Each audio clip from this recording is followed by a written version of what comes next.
Venezuela es un país paradójico. Allá en los años 70 fue el país latinoamericano más rico de la región. Hoy se enfrenta a problemas inéditos, a una situación de pobreza impresionante. También se enfrenta a un vacío de legalidad que ha generado problemas muy serios para todos los venezolanos. Ya he conversado en el pasado con Marcel Granier y tengo hoy el gusto de volver a conversar. Marcel Granier fue fundador de Radio Caracas Televisión, que en su momento fue la televisora más exitosa de Venezuela. Y bueno, no ha parado, de hecho, de tratar de hacer trabajo empresarial en Venezuela. Eres un mártir o algo, pero sigues tratando de trabajar en Venezuela, ¿no es así? Sí, no soy ningún mártir, soy un ciudadano más.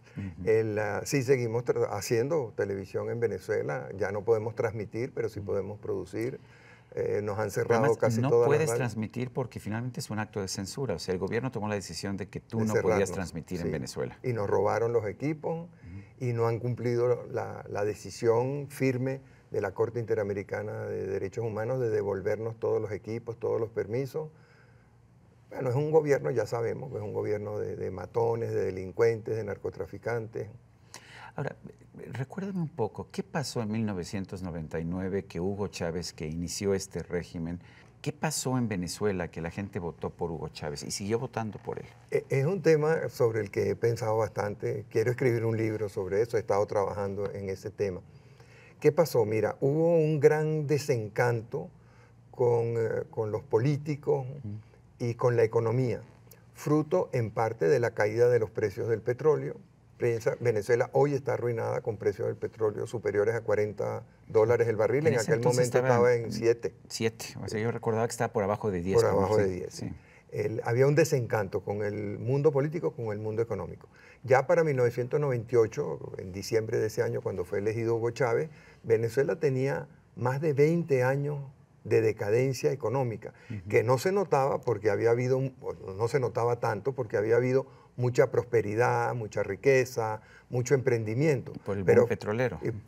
Pero fueron 20 años de caída consecutiva, de manera que en el 98 nosotros estábamos de regreso a los niveles de los años 60 en Venezuela. Luego, en el mundo político, los dos partidos habían perdido todo su vigor. Acción Democrática y COPEI, si el no Partido Social Acción Cristiano. Democrática era como Democracia Social y COPEI. Un partido muy afín a lo que era aquí el PRI y al APRA en el Perú. Y el COPEI, un partido demócrata cristiano, como el PAN, parecido quizás al PAN aquí. Esos partidos habían, te doy las cifras concretas, en el año 88, por esos dos partidos votó más del 80% de la población del país. En el año 93 votó un poco más de la mitad del país. O sea, de más de 80 habían caído a 50 y algo. Los dos partidos. Los dos partidos. Y en el año 98, por los dos partidos, votó el 3,5%. Y bueno, ¿y por qué? ¿Por qué un desencanto tan fuerte? Esos partidos, en ambos partidos se produjo un quiebre muy importante entre los fundadores y las generaciones emergentes. O sea, Acción Democrática era una creación de Rómulo Betancourt y todo un grupo de gente muy brillante. Un gran personaje de la historia venezolana. Uno de los hombres, si no el más importante del siglo XX venezolano. Como estadista, como político, pero también como escritor. Sí, y una persona excepcional. Digo, yo nunca voté por Rómulo Betancourt, pero creo que era una persona excepcional. Y Acción Democrática se fue separando de Betancourt y Betancourt se fue separando de Acción Democrática. El liderazgo de Betancourt lo asume Carlos Andrés Pérez, que en un momento dado había sido discípulo predilecto de Rómulo Betancourt, había sido su secretario, su hombre de confianza. Y también se produce entonces un rechazo de Acción Democrática hacia Carlos Andrés Pérez. Y quien más contribuye a la caída de Pérez en el año 92, 93, es Acción Democrática. Mientras tanto, en COPEI está pasando lo mismo. Las generaciones nuevas se rebelan contra el fundador, Rafael Caldera, lo marginan por completo, lo humillan. Entonces, esos partidos se quedan sin sus grandes figuras. O sea, Betancourt primero, Carlos Andrés Pérez después, Rafael Caldera. Entonces, está ocurriendo eso. En el mundo empresarial también ocurre un terremoto. Con la apertura económica y la globalización, los empresarios venezolanos, creo yo, viendo todo este desacomodo político y económico, prefirieron vender sus empresas Y entonces grandes empresas venezolanas de mucha tradición fueron vendidas a intereses extranjeros. Y el capital extranjero no tiene compromiso con el país. No lo tiene. Y lo hemos visto ahora con Chávez. Las empresas extranjeras han sido grandes colaboradores del chavismo y del madurismo ahora. Entonces, es una suma de cosas. ¿Por qué es Chávez la respuesta? Porque era distinto, porque parecía fresco. Pero había intentado un golpe de Estado, eso... Sí, la gente se olvidó de eso. No le interesó. No. Y fíjate que hay una cosa paradójica que no ha sido analizada, que es que si tú ves los porcentajes de voto de Carlos Andrés Pérez cuando gana las elecciones del 88, de Jaime Lucinchi cuando gana las del 83 o de Hugo Chávez cuando gana las del 98. O sea, en esos 15 años, la votación de los tres candidatos ganadores fue exactamente la misma, 3,5 millones de votos.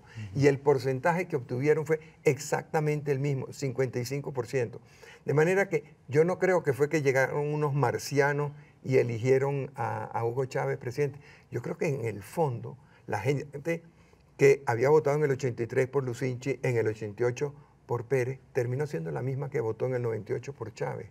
Ahora, la diferencia entre Lucinchi y entre Carlos Andrés Pérez es que ellos estuvieron dispuestos a salirse del poder cuando pues, terminó su mandato. Hugo Chávez cambió la Constitución, cambió las leyes y estableció un régimen ya ni siquiera de partido único, sino de un régimen... ¿De caudillo único? De caudillo, sí. Y en realidad hay un lado del caudillismo importante, pero hay otro lado que tampoco le hemos prestado suficiente atención, y es que en el fondo Venezuela se ha convertido en una satrapía de Cuba. O sea, quien manda en Venezuela, y eso lo saben todos los venezolanos, empezando por Nicolás Maduro. Qué curioso, porque Venezuela es un país más grande, un país que debiera ser en todo caso mucho más poderoso que Cuba. Cuba es una isla pequeña con 8 millones de habitantes. Sí, pero la mentalidad de quienes dirigen a Cuba es muy superior, o sea, intelectualmente, políticamente, muy superior a los infelices que llegaron al poder en Venezuela.